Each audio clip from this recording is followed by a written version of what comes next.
Dahil nakakapagod mag-isip kung anong ulam na naman ang lulutuin. Kaya naman naisip ko kung ano na lang meron dito sa loob ng bahay. Kaya naman for today's video, tara samahan nyo muna ako at mag-aasikaso na naman tayo ng ating uulamin. Ikaw rin ba kagaya ko na nahihirapan mag-isip kung anong ulam na naman ang lulutuin sa pang-araw-araw? Dahil medyo may kalayuan nga din pala dito sa bago naming accommodation yung mga bilihin. Tapos sasabayan pa ng sobrang init sa labas. Kaya naman pahirapan talaga kapag pupunta ka ng tindahan.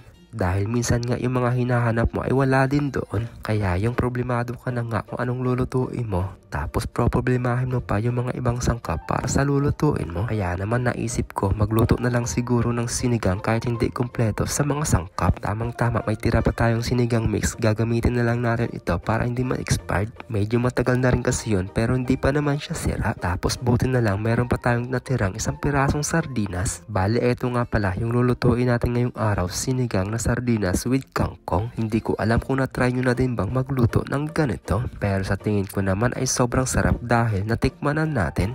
Tapos nung medyo nag-brown na, isinunod naman natin yung kamatis. Tapos gisa-gisahin lang natin hanggang sa lumabas yung aroma niya. Tapos inilagay na rin natin dito yung isang pirasong latang sardinas. Pero hindi kasama yung lata, yung laman lang. Pagkatapos takpan lang natin ito hanggang siya'y kumulo. Pagkalipas nga ng mga ilang minuto ay kumulo na dahil medyo matigas yung tangkay ng kangkong, kaya eto muna yung uunahin natin. Tapos maglalagay lang tayo dito ng konting pamintang powder, yung durog. Pagkatapos takpan lang natin ito ulit hanggang siya'y kumulo.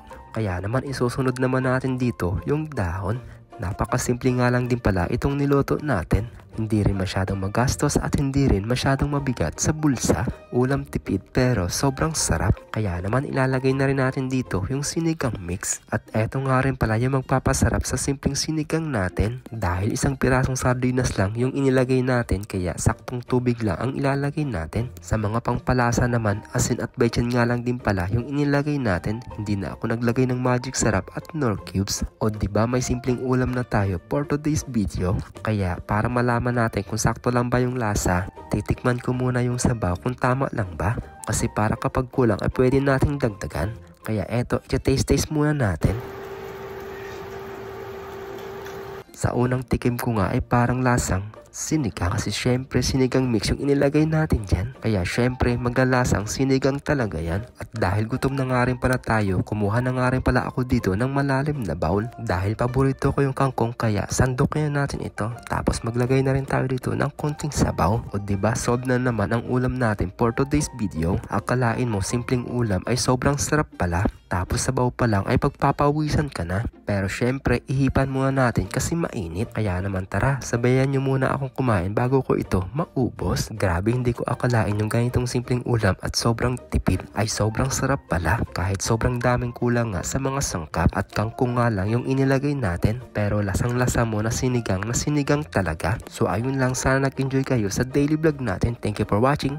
Bye bye!